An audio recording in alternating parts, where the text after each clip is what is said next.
What's up, everybody? I hope everyone is enjoying their day. This video that I'm posting, what we're going to talk about is verification of debt versus validation of debt.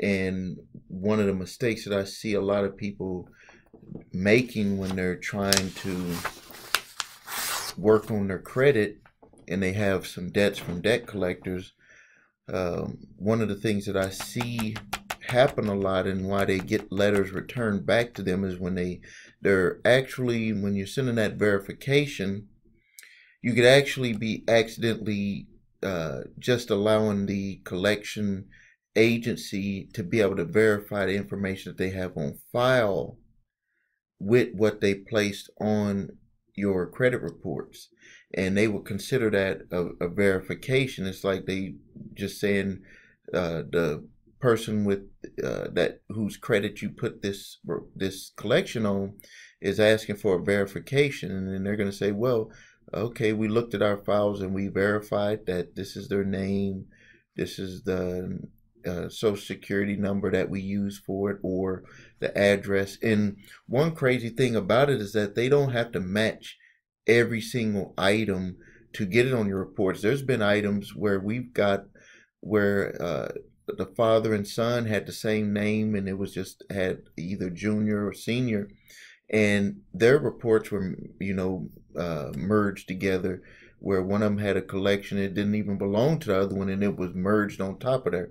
So understanding that happens, we've learned through the process of working with clients and from what we've learned about the bureaus is that they don't have to match every single data point that's about your credit. They can match, 3, 4, or 5 different data points where they could say first and last name matches, middle initial may not match, but that doesn't matter. Social security number matches, or we don't have the social security, but we had a first name, last name, and we had the address, so that must be that person.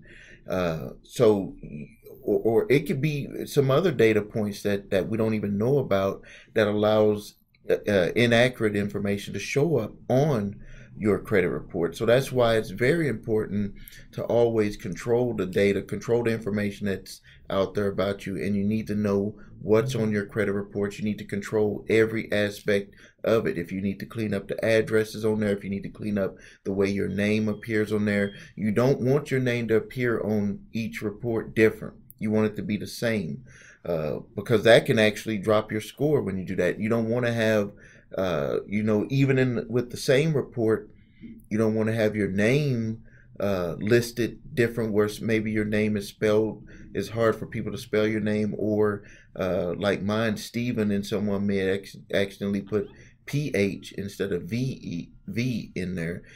And it sounds the same, but the computer doesn't know that, and they consider it an alias. And what they could do is to say that you're trying to get credit by changing your name around, and when it was just a mistake when someone put in an application, or maybe you had a dot after your middle initial on one and not on another one. Believe it or not, that type of stuff flags the system, and so you do need to clean that stuff up. But now, getting back to verification versus validation, when you're sending the information to the credit bureaus, you have to be careful, and you have to make sure that you request a validation of everything. That means that you want them to prove to you everything that they're saying to put this on your credit reports. That goes into asking them what is the legal right to pay that I have to pay you. You're asking the relationship with them, and this also goes to the furnisher, but I've seen it done, and we've done it also, where we sent it to the bureau at the same time, so you can hit them from both sides, because you want to make sure that they pay attention to it. And we've noticed that when we've gotten information from the furnisher, some of the time it has the information from the bureau where they actually sent that over to the furnisher. It had our information that we were wanted to get for the clients.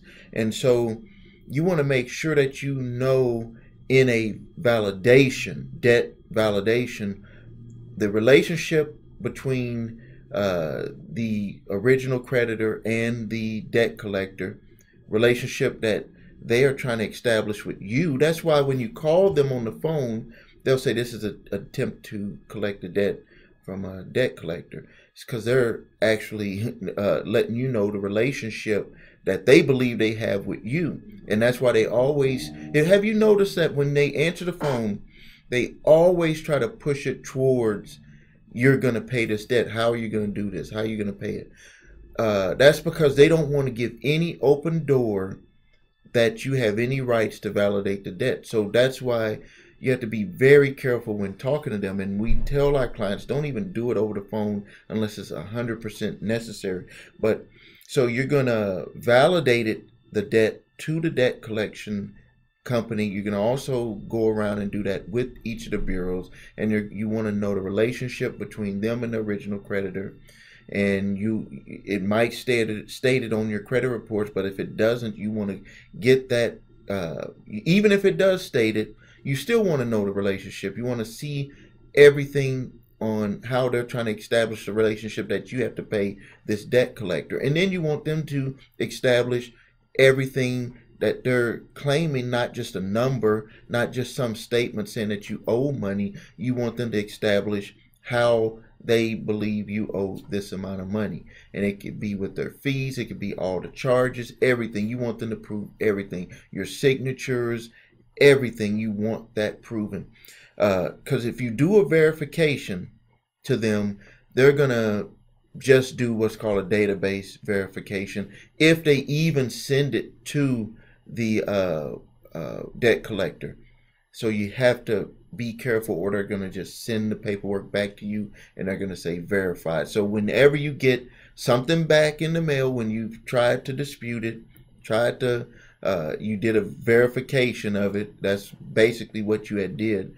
They're going to just look in their database, punch on their computer and say, oh yeah, all of that matches. It's verified. You need to ask for a validation of all of the information.